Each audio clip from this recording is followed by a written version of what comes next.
So if you've taken any accounting courses or any basic finance courses, you've probably been exposed to something called the time value of money.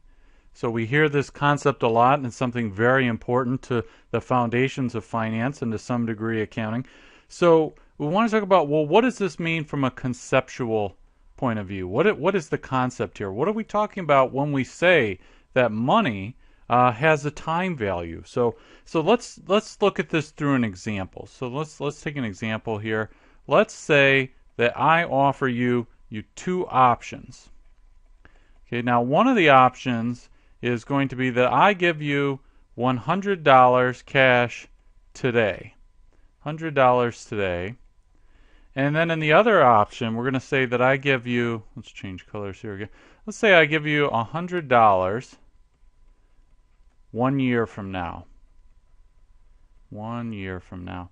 Now, let's just assume for a moment that when I say I'll give you the $100 1 year from now, that's certain. That's not something that I might not pay it or something like that. It's guaranteed. You either get $100 today or you get $100 1 year from now. But either way, there's no risk associated with it. You're going to get the $100. So let's look at these two options. Now, which would you prefer? Now, you might say, well, I just prefer the $100 today because I just want the money. I have something I'm already going to spend it on. But let's just forget about that for a moment. Let's assume that you don't necessarily have anything you want to buy, but you do want the $100.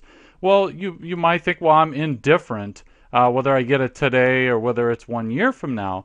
But let's think about this because the money has a time value. Now let's illustrate this. So let's look at a little timeline here. So here in this option, we're getting the $100 right here, which we'll call this, that's today, right here. This is today. And then over here, this is 1 year from now. 1 year. Now let's go down to our other option, and we'll have a little timeline. And again, we've got right here is today, and you're not getting anything today. There's nothing here because you're getting it 1 year from now. You're going to be handed right here $100. Now let's think about things here for a moment. So when we get the $100 here today, what can we do with that money? Well, you could go out and spend it or something, but let's just assume that you didn't spend it. Well, what else could you do? You could invest that money. Now, let's say that you invested in something and you ended up getting a 5% return. Let's say you took it to the bank and you got a 5% return on some kind of investment. Now, what's going to happen is that at the end of that year, you don't have $100 anymore. Well, what do you have? You're going to have 100 times 1.05, which is going to be, that's going to be $105. So we see that if you get the money today, if you get it sooner rather than later, there's a value to getting it earlier because it can be invested to earn a rate of return. And then at the end of the period, you end up having more money than what you started with. Now, when we look at the other option where you get $100 at the end of the year, you didn't have the option of investing it here because you didn't have the money.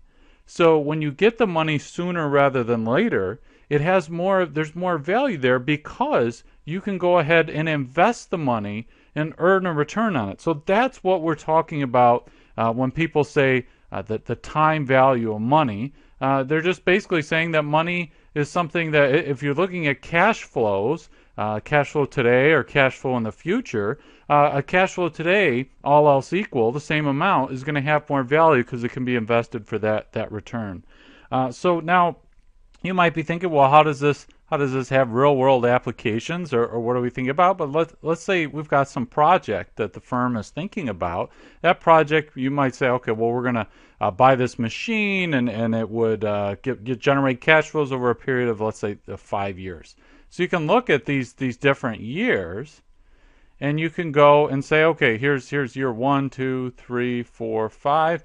And you can say, okay, well, we estimate that in year 1, if we get this machine, we're gonna have $100 in cash flow in year 2, 175, year 3, 200.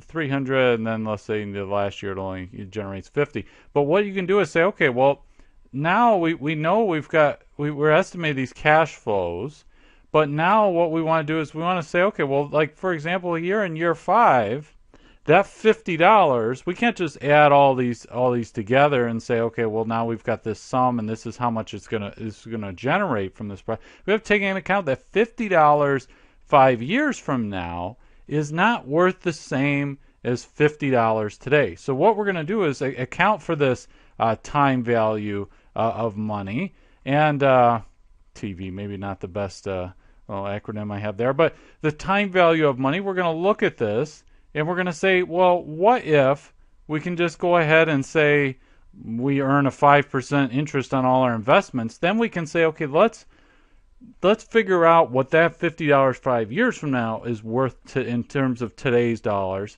And when we do that, what we're doing is called discounting cash flows.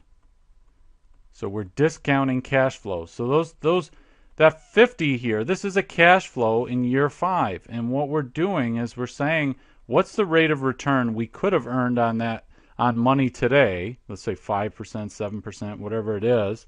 And then let's use that to go ahead and discount this number and say, so it's going to be something less than 50, because maybe it's 30 or 35 or whatever, depending on your discount rate, could have been invested today to get 55 years from now.